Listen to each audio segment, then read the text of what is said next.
मकर संक्रांति उपलक्षे आज चलतु बनई नवा राशि जाऊ बा मकर जाऊ। मकर संक्रांति दिन एक बनईकी खाती बहुत टेस्टी लगी था और देह बहुत हेल्दी होता है।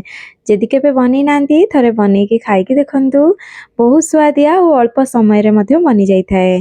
ताहले एथर मकर संक्रांति रे घरे राशि जाऊ बनांतु और एंजॉय करंतु। वीडियोटी पसंद आसिले लाइक करिवे, फ्रेंड फैमिली मेंबर सहित शेयर करिवे, नुआ आसिले चैनल को सब्सक्राइब कर देबे। तेबे चलंतु डेरी न करी रेसिपी देखि नबा। मकर जाऊ बा राशि जाऊ बनैया पई कोन सब सामग्री दरकार चलंतु आगे देखि नबा। तो एठी नै जाइछि मु गोटे गिना बा मेजरमेंट कप हिसाब रे गोटे कप अरुआ चाउल। एठी मु गोविंद भोग बा खीरी अरुआ चाउल नैछि जोटा कि बहुत बढ़िया वासना आस्ता है। एठी मु जाऊ पई एटा नैछि, आपण चाहिले नॉर्मल अरुआ चाउल मध्य नै परिबे।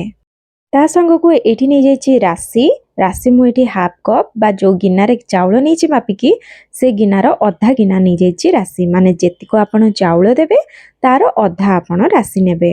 मिठा पई एठी गुड़ नै जाइछि आउ एठी मु नै जाइछि गोटे कप गुड़। आवश्यक हेले आउ देबी, आपण केते मिठा खांती से हिसाब रे आपण नै जिबे। चीनी नेबेनी, गुड़ नेले भलो स्वाद आसी थाए। एथिरे भलो बासना पई एठी दुईटी तेजपत्र आ दुईटी गुजराती नै जाइछि। ता संग को गोटे चामच एठी गोलमरीच और गुजराती रो गुंड नैछि आउ एठी स्वाद अनुसार लूण नै जाइछि।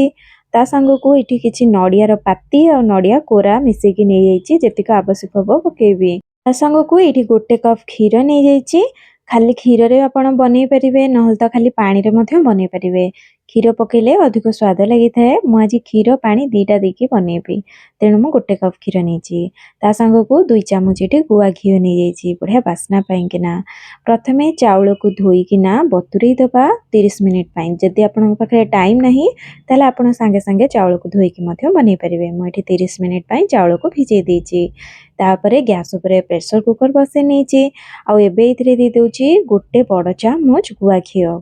आपण जदि चाहिबे को नॉर्मल पैन रे मध्य बनै परिबे, किंतु प्रेशर कुकर रे बनेले जल्दी हे जिवो, तेणु आज मु प्रेशर कुकर रे बनेबी।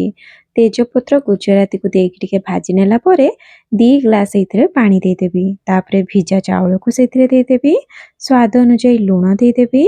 तापरे थरे गोळी नेबी आ लीड बंद करिकी हाई फ्लेम रे गोटे सीटी और लो फ्लेम रे 3टा सीटी आसा पर्यंत छाडी देबी। टोटल 4टा सीटी रे चाउल पूरा सिझी जिवो। ता भितरे चलंतु राशि को भाजी नबा। लो टू मीडियम फ्लेम रे रखिकी आपण राशि को भाजीबे जे पर्यंत हल्का टिके कलर चेंज हे कि भलो बासना न आसीची। देखंतु राशि रो कलर एठी हल्का चेंज हे जाइछि और भलो बासना मध्ये आसलानी। एबेटा हे जाइछि, एको एबे पूरा ठंडा करिया पेंकिना छाडी नबा। ठंडा हैला परे ग्राइंडिंग जार रे देकिना पल्स मोड रे थरे चलेबा। एठी हमको पूरा चिकन करके पेसिबार नाही, हल्का खतडा करके रखियार अछि। एई भली भाबरे एपटे चाउल सिझिकी पूरा रेडी हो जाइछि। गैस पूरा जिबा जाए ताको छाडी देबे। इट देखंतु बिल्कुल गैस नाही आउ। एबे खोलिकी देखिबा, देखंतु चाउल बहुत बढ़िया भाबरे सिझी जाइछि। एबे स्पैचुला रे ताको पूरा भलो भाबरे मिसेई नबा। भलो भाबरे जत्ते भलो भाबे चाउल सिझिबो सेत्ते भलो भाबरे हमर जाउटा भी बनिबो।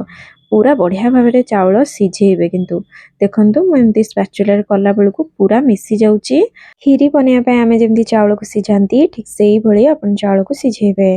एबे देइ दबा इथरे खीर आउ मु ता संग को पानी मध्य देबी। खाली खीर रे एटा बनेबिनी, आपण खाली खीर चाहिले बनै परिबे, नहल त खाली पानी रे मध्य बनै परिबे। अल्प टिके पानी देकी मिसेई नबा। देखिबा आउ दरकार हबो कि कोन।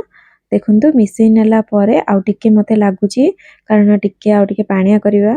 आपण टिके जदि पानिया करिवे ई ठंडा हला परे आउ टिके बसी जिवो। से भली रखिबे आपण कंसिस्टेंसी। पानी आपण को हिसाब रे देबे। बेसी पानिया करियो चाहिले करि परिबे, नहल त बेसी काठुआ रखिया पय चाहिले करि परिबे। बेसी पानिया तो पूरा भल लागिबनी, जेमती खीरी टाइप रखले भी भल लागिबो। एबे इथरे राशि गुंड को देकिना आउ थरे भल के मिसेई नेबी।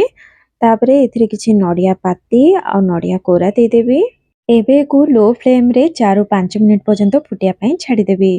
आ मझिरे मझिरे त गोळुथिबे, नल त तळी लागि जिवो। देखंतु भल के फुटी आसलानी। एबे इथरे मिठा पय किना गुड़ दे देबी। मने रखंतु गुड़ सब बेले लास्ट को देबे। आगुरु पके देले खीर जेहेतु पड़िछि, खीर फाटी जिबार संभावना थाए। गुड़ सब बेले लास्ट देकी भल की गोळेइबे जे पर्यंत टिके थरे फुटी न आसीछि। भल की मिक्स करनेला परे आउ जमार भी फाटिबनी। लो फ्लेम रे गुड़ देई साला परे 4-5 मिनिट आउ थरे फुटेइ नेबे। ମୁଁ ଏଇଠି 1 କପ୍ ଗୁଡ଼ ନେଇଥିଲି, ହାଲକା ମିଠା ହେଇଥିଲା। ଆପଣଙ୍କୁ ଯଦି ଅଧିକ ମିଠା ଦରକାର ତାହେଲେ ଆପଣ ଅଧିକା ଗୁଡ଼ ପକେଇ ପାରିବେ। ଦେଖନ୍ତୁ ଏଇଠି ଫୁଟିଗଲାଣି ଜାଉଟା ଆମର। ଏବେ ଲାଷ୍ଟକୁ ମୁଁ ଏଥିରେ ଦେଇଦେଉଛି କିଛି ଭଜା ରାଶି, ଯେଉଁ ଭାଜିକି ରଖିଥିଲି ରାଶି ତା ଦେହରୁ କିଛି କାଢ଼ି ନେଇଥିଲି। ଏମିତି ଯଦି ଆପଣ ଲାଷ୍ଟକୁ ଦେବେ ନା ତାର କୁଡ଼ମୁଡ଼ିଆ ସ୍ୱାଦ ଆସିବ ଯେତେବେଳେ ଆପଣ ଖାଇବେ, ଆଉ ପାଟିକୁ ଲାଗିଲେ ବଢ଼ିଆ ଲାଗିଥାଏ। ତାପରେ ଗୋଲମରିଚ ଗୁଜୁରାତି ଗୁଣ୍ଡ ଦେଇଦେବି, ଆଉ ଲାଷ୍ଟକୁ 1 ଚାମଚ ଗୁଆ ଘିଅ ଦେଇକି ଗ୍ୟାସ୍ ବନ୍ଦ କରିଦେବି। ବର୍ତ୍ତମାନ ରେଡ଼ି ହେଇଗଲା ଆମର ରାଶି ଜାଉ ବା ମକର ଜାଉ। ବାସ୍ନାରେ ପୁରା ଘର ପୁରି ଉଠୁଥିଲା। ନିଶ୍ଚିନ୍ତ ଆପଣ ବନାନ୍ତୁ, ଜାଣିପାରିବେ ଏତେ ଟେଷ୍ଟି। ଗ୍ୟାରେଣ୍ଟି ଦେଉଛି ଥରେ ବନେଇକି ଖାଇଲେ ନା ଆପଣ ବାରମ୍ବାର ୟାକୁ ବନେଇବେ ନିଶ୍ଚିନ୍ତ। ଦେଖିବାକୁ ଆପଣଙ୍କୁ କ'ଣ ଲାଗୁଛି କହିପାରିବେନି, କିନ୍ତୁ ସ୍ୱାଦ ପୁରା ଜବରଦସ୍ତ। ଆଶା କରୁଛି ଆପଣ ଏନେ ଏନ୍ଜୟ କରିଥିବେ। ନିହାତି ଏଥର ମକର ସଂକ୍ରାନ୍ତିରେ ଘରେ ବନେଇବେ। ତାହେଲେ ରହିଲି, ପୁଣି ଆସିବି ଏକ ନୂଆ ରେସିପି ସହିତ। ସମସ୍ତେ ଭଲରେ ରୁହନ୍ତୁ, ଖୁସିରେ ରୁହନ୍ତୁ। ଧନ୍ୟବାଦ। ଜୟ ଜଗନ୍ନାଥ।